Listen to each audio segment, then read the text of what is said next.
Eu chamo-me João Manhor Cassimo, fui soldado com o número mecanográfico 732 051 71. Eu nasci em Moçambique, Climane, em 21 de fevereiro de 1950. Muito bem. Agora vamos falar do contexto anticombatente e deficiente militar. Com quem vivia antes de ser mobilizado para a guerra e o que é que eles faziam? A ocupação e a profissão? Pronto, eu saí de Climane, fui viver ao pé de uma prima em Lourenço Marques, onde ali fui dar continuidade aos estudos. E essa prima era casada? Era casada, com o marido era o carpinteiro. Portanto, e o senhor estudou até que ano? Estudei até o primeiro ciclo. Teve alguma ocupação ou profissão antes de ser mobilizado para a guerra? Eu trabalhei numa empresa que era fábrica de colchões de mobílias, que se chamava Fábrica de Colchões Morfeus, que estava na Avenida Angola, onde eu fazia parte como função, né? Eu era fiel de armazéns e fazia parte também do pequeno banco de socorro. As pessoas, pronto, que se aleijassem ali nas fábricas, né? Davam primeiro socorro. Portanto, foi mobilizado então para onde? Para Moçambique? Ficou em Moçambique? Eu fui mobilizado em Moçambique. E foi em que ano? Em 1971. Agosto sim. Lembra-se do dia em que recebeu a notificação de que iria para a guerra? Eu lembro-me, sim, foi antes de agosto, né? Dali, pronto, houve um anúncio pela rádio, né? Para poder fazer o recenseamento. Eu fui fazer o recenseamento obrigatório, e onde saiu o nome no edital, e pronto. A altura combinada lá no edital, que devia se apresentar pronto em Moane. E foram mobilizados mais rapazes do seu local de residência? Sim, foram. E quantos mais ou menos, recorda-se? Eu conheço que estão em Climane, não é? Sim. Mas eu conheci uns 4. Agora, as vivências durante a guerra, que tipo de treino militar recebeu antes de partir e onde é que recebeu esse treino? Eu fiz, os primeiros treinos fiz em Moane, onde jurei a bandeira. Depois, posteriormente, fui transferido para uma escola de aplicação militar, que era o regimento dos comandos, que era da 5ª Companhia. E dali pronto. Fui transferido para onde? Já em 1972. Em dezembro, fui transferido para Nampula. Saí de Nampula, fui para Beira, fui para Tete. E onde eu permaneci.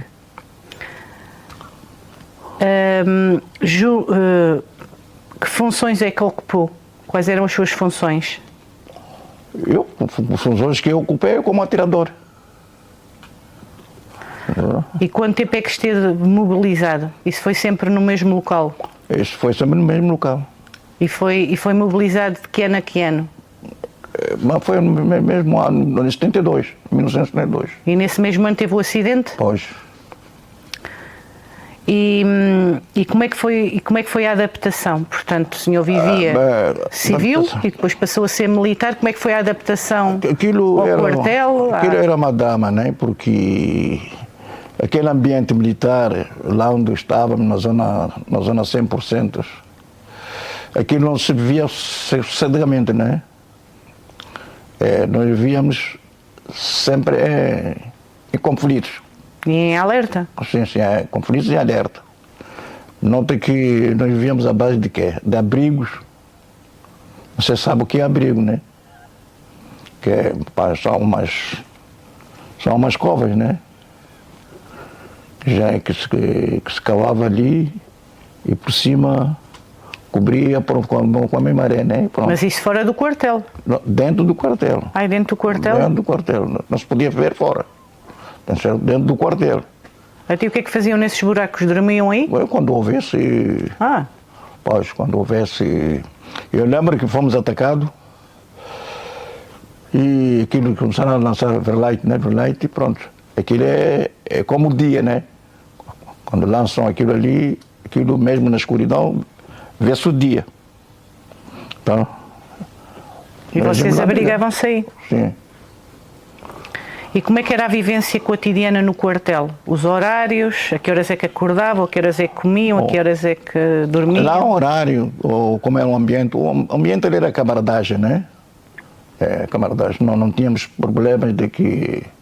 Pronto, éramos camaradas. Acordavam cedo? Acordavam a que horas? Acordar cedo, pronto. Tem que acordar mesmo cedo, né? Há uns que tinham tarefa para fazer.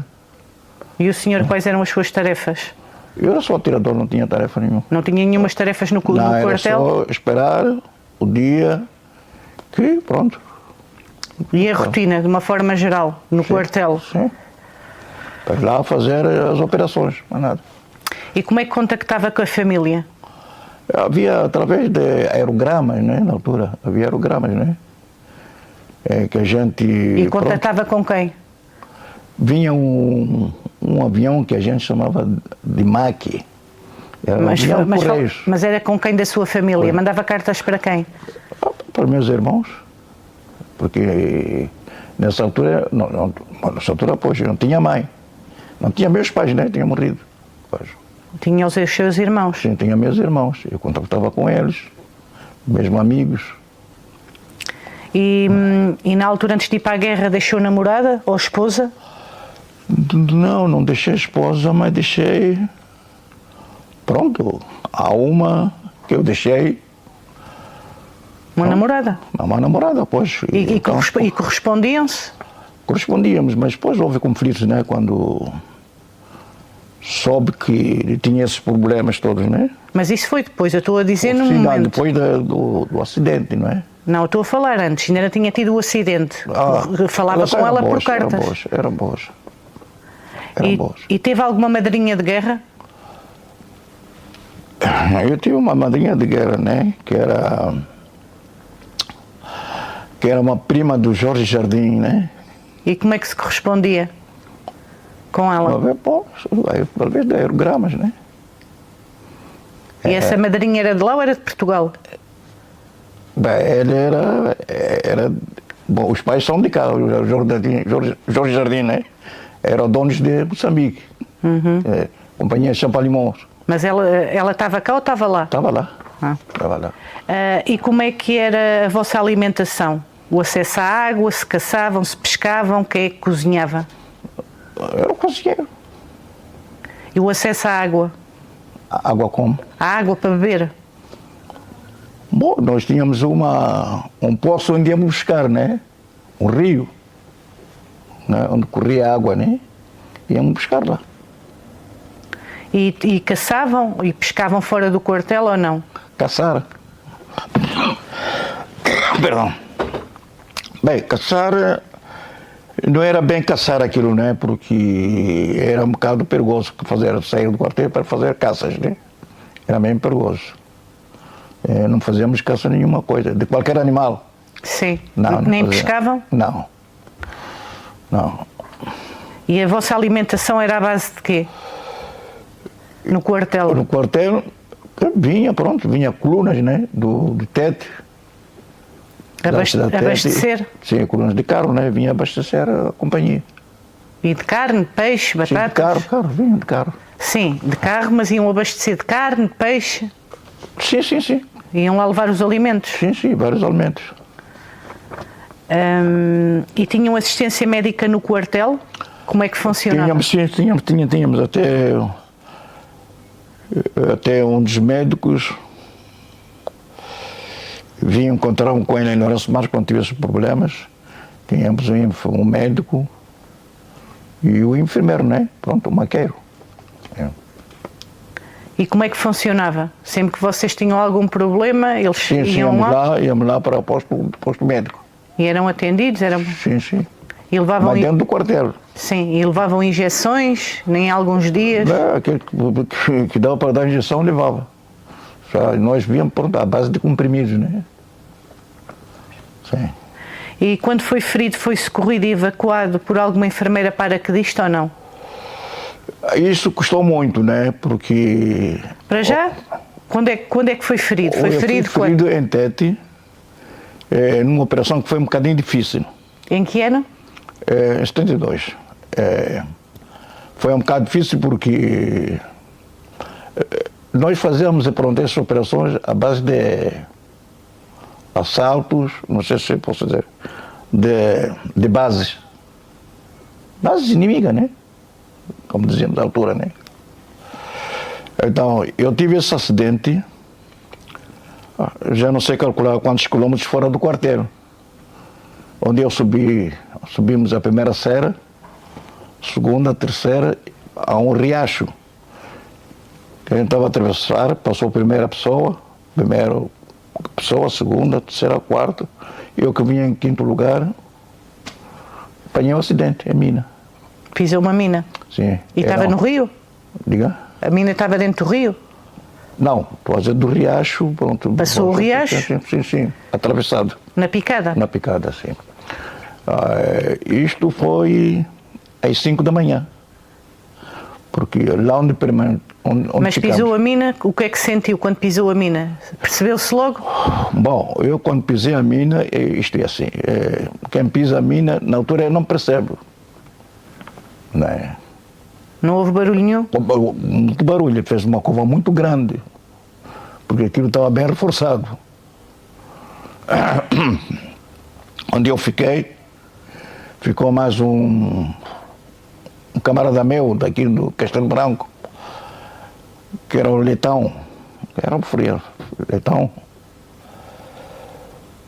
Ele foi primeiro, numa primeira operação. Quando eu vou, a segunda operação, fiquei eu sem perna, sem braço. Uhum. Sim. Então, e quando pisou a mina e houve essa explosão, depois como é que foi? A evacuação foi um bocado difícil. Mas antes da evacuação, sim, pisou a mina, houve a explosão e depois quando reparou que estava na situação em que estava? Pronto, como nós sabíamos, né? No batalhão dos comandos onde estávamos, né? Havia uma preparação de pequenos socorros, que é entre nós, né? Então, houve um camarada que preparou, vamos lá, um garoto, você sabe o que é garoto, né? Aplicou-me nas partes aleijadas e preparamos uma maca em pano de tenda, onde cortamos paus e carregaram até para onde saímos, num alinhamento. Mas qual foi o cúmulo? E quando a gente telefona, olha, que vem aqui porque há uma situação cá, há uma resposta que não, ali o helicóptero não pode vir evacuar.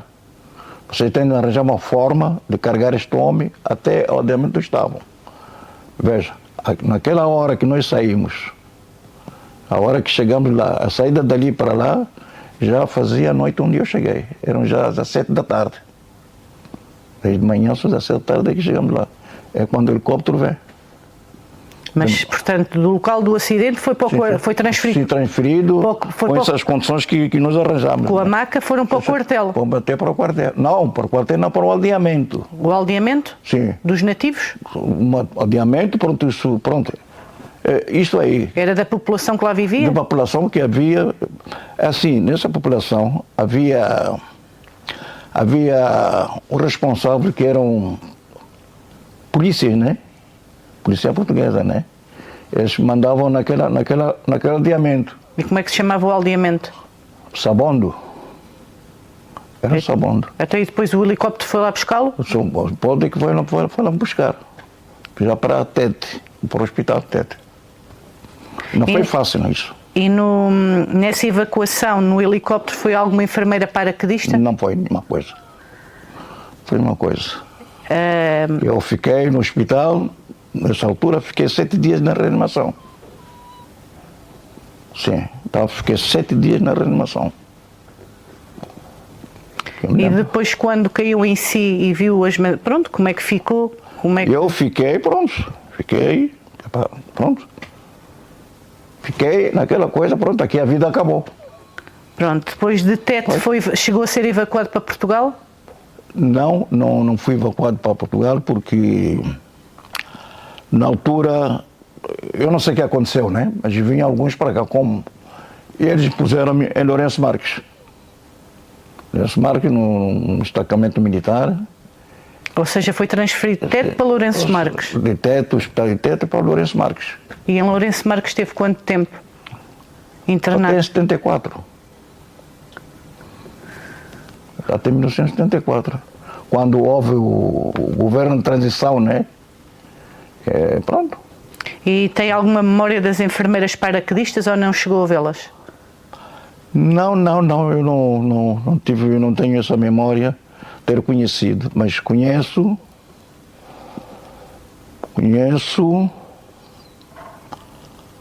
pronto, que era o Movimento Nacional Feminino, não sei o quê, da Cruz Vermelha, não é?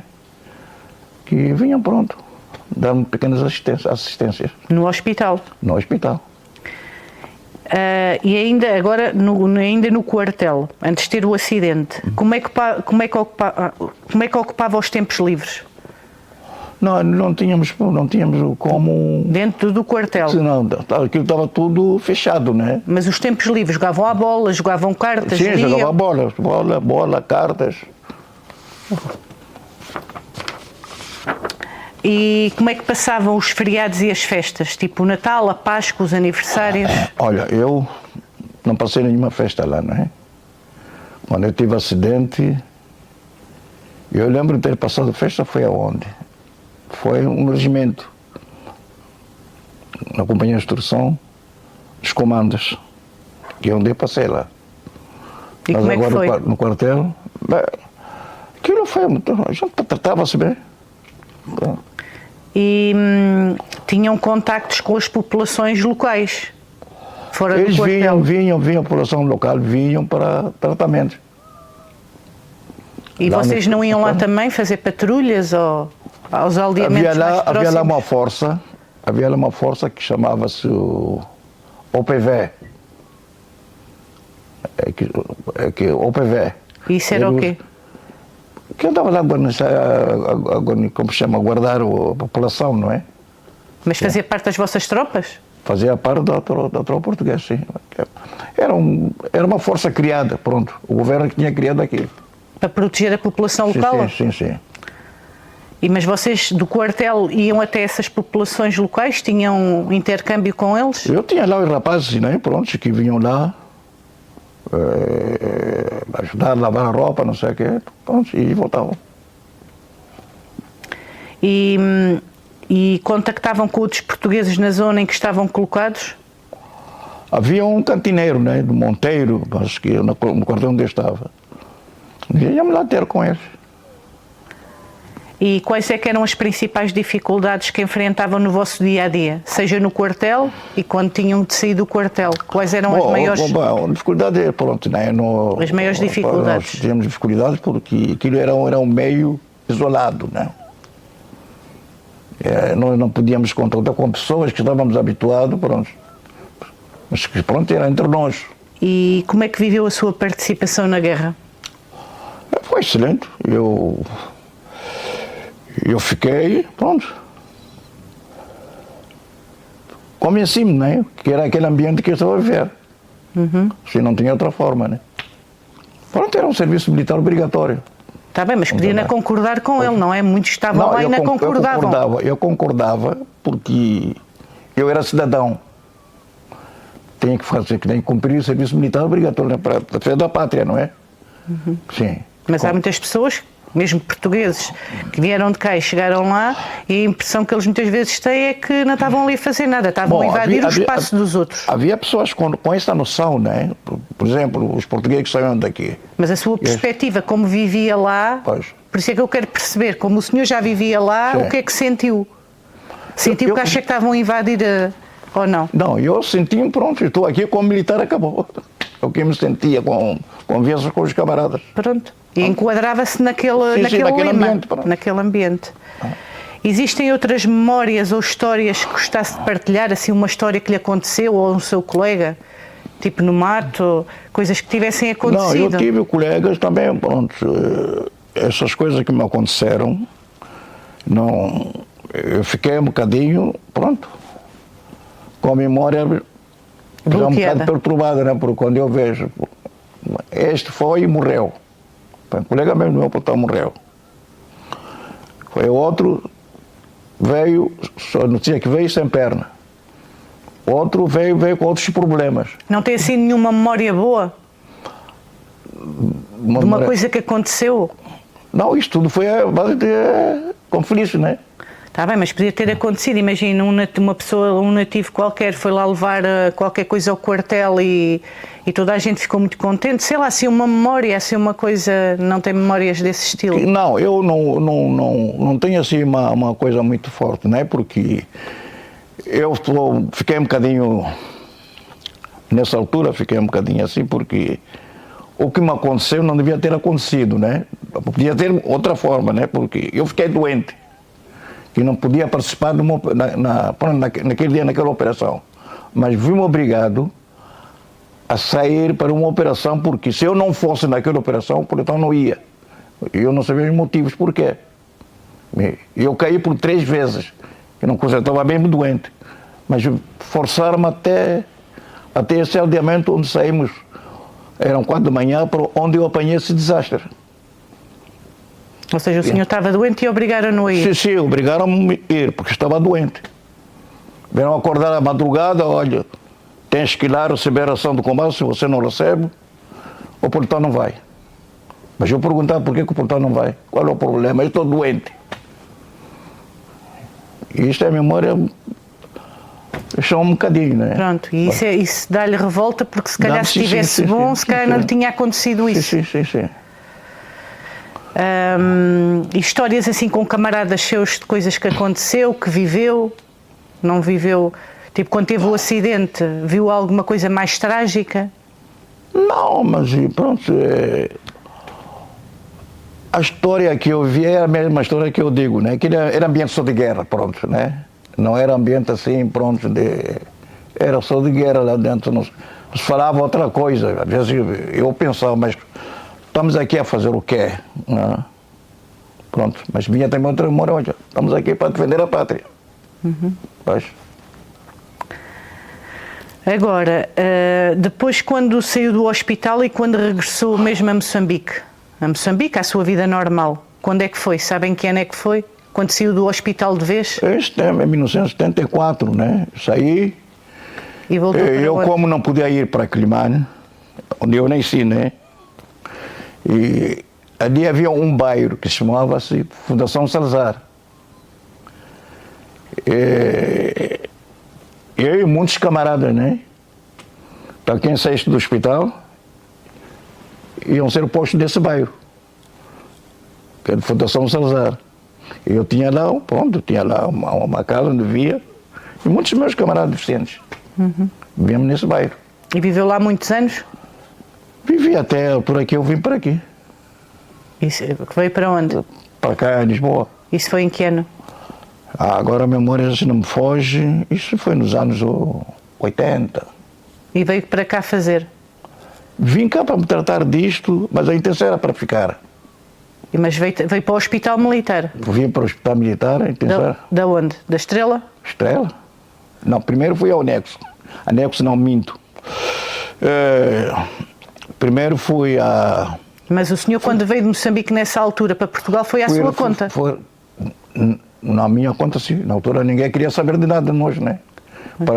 Eu só agora vou falar a história. Isso para vir a acontecer. Pronto, o senhor saiu de Moçambique, em que ano? Pronto. Para vir para cá? Foi em que ano? Nos anos 80 para cá. Pronto. E veio para o Anexo? Eu para vir para cá, outro, né? Eu primeiro, depois veio a Abel, vocês conhecem o Abel. Isso foi um trabalho muito sério. Tivemos que fazer greve junto à embaixada, porque éramos mesmo abandonados. Ninguém queria saber de nós. Ninguém. Então nós fizemos. Eu lembro-me que foi com o primeiro embaixador acreditado em Moçambique, que era o senhor José de Cutler. Até nós fomos chamados de bandidos, porque nós quisemos saber Portugal já foi embora. Aqui ninguém diz nada de ninguém. Nós estamos aqui sem pernas, sem bengalas, sem cadeira de rodas, sem nenhuma coisa, sem nenhuma condição. Nós procuramos saber isso. Só que a intenção, não sei como é que o senhor fez, vamos fazer uma greve junto à embaixada. Ele desviou-se, foi para a casa dele, mas havia umas pessoas deficientes que estavam lá embaixo.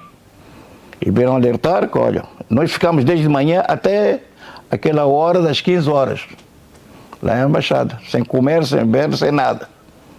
Então, alertaram que, olha, o senhor já desceu, está na casa dele. Então fomos para a casa dele. Lá ele telefonou para o governo de Moçambique, no governo de transição, onde ele disse, olha, eu estou aqui cercado por bandidos. Nós éramos bandidos. Então veio, como é que chama era alguém da Frelimo, que era a polícia da Frelimo, né, na altura de Samuel Machel. Onde ele veio, eu lembro-me quem foi, que a pessoa que apareceu lá, que era o Osvaldo Tanzama. O senhor está aqui, veio fazer o quê? Perguntam-nos assim. Não. Nós estamos aqui, nós somos militares portugueses. E nós somos deficientes. Fomos à embaixada, que era para procurar saber. Os portugueses já foram-se embora. Aqui já não está ninguém, os militares. Quisemos saber da nossa situação. Mas o senhor respondeu, mas não, a informação que nós temos, que ele está aqui cercado por bandidos. Não, nós somos bandidos. Como vê, não temos perna, não temos braço. Pronto, mas depois arranjaram-lhes o bilhete e vieram para Portugal? Não, agora para aqui. A história começa ali. Não foi fácil para vir para cá. Eu fui muitas vezes à embaixada, que é para poder dar-me as passagens vir para cá, porque eu sentia muito bem vir pedir esmola cá, que não está ali em Moçambique. E houve muitas coisas lá, pessoas morreram. Mas ali havia um senhor, pronto, que fazia parte da embaixada, que respondia essas coisas dos militares. Esse nunca quis falar conosco. Nunca quis falar. E eu vinha através do Ministério dos Negócios Estrangeiros, onde eu fui contar a história e tive entrevista por 5 vezes com elementos da segurança. O que é que eu vou lá fazer em Portugal? O que é que eu vou fazer em Portugal? Eu disse, não. E eu respondi, eu vou fazer o que vou fazer em Portugal, no estado que eu estou. Eu fui militar português. Então, pretendo lá ir para me colocar essas coisinhas e ver outras coisas. Mas custaram-me dar o passaporte para vir para cá. E assim vim. Agora, quando saiu do hospital e depois foi lá para esse bairro, trabalhou? Eu trabalhei sim, trabalhei para o Pinto Sotomayor Banco, Recursos Humanos, e como o sítio onde tinha-me colocado, estava o senhor, que era um alferes, eu lembro o nome dele, que é a minha cabeça, que eu devia ceder, eles arranjaram um lugar na companhia de cimentos, de Moçambique, que era o grupo Champalimau. Eu trabalhei lá na secretaria. Então, e na altura deram-lhe alguma prótese quando saiu do hospital? Sim, deram uma prótese. Deram mais dois aparelhos. E que marcas a guerra deixou em si e na sua família? É uma drama. É uma drama porque eu, quando começo a pensar, isso que me aconteceu, se eu soubesse que a coisa ia ser assim, eu não fazia. Não ia para a guerra. Eu não ia para a guerra. Porque o que estou a assistir agora, eu não ia para a guerra. Essa é a memória que... Deixou-lhe marcas profundas. Mas, sim. Porque isto aqui não podia ser assim, não é? Porque devia haver uma consideração certa. Essa consideração não é para ser diminuída, não. Reduzida, não. Era talvez com mais condições. Porque com a minha família, eu tenho filhos, tive mulher, eu vim me divorciar por causa das condições. A mulher está cá. Está cá, pronto, arranjou o que arranjou. Mas tenho filhos. E os filhos ficaram em Moçambique ou estão cá? Estão cá todos. Estão cá. Eu tive um rapaz que tanto eu fiz um esforço, estava no colégio militar. Saiu por condições de não haver apoios. O rapaz estava aqui de um lado para o outro e não conseguiu. E ficou por lá, e anda aí. Agora, eu estou mesmo com dramas, porque eu não sei essa drama, se os colegas também têm isto, eu penso que também devem ter, porque dessa forma não pode ser. Mas que dramas são esses que o senhor fala? Pronto, porque o que é que eu faço? Bom, eu vou confessar, eu mereço, ou tenho direito a uma habitação. Eu preciso daqui, não tenho. A minha família anda de um lado para o outro, estão aí. Eu ora estou em Moçambique, ora estou aqui. Eu não digo que o quartel não posso ficar nos quartéis, mas da forma como eu vivo, não pode ser assim.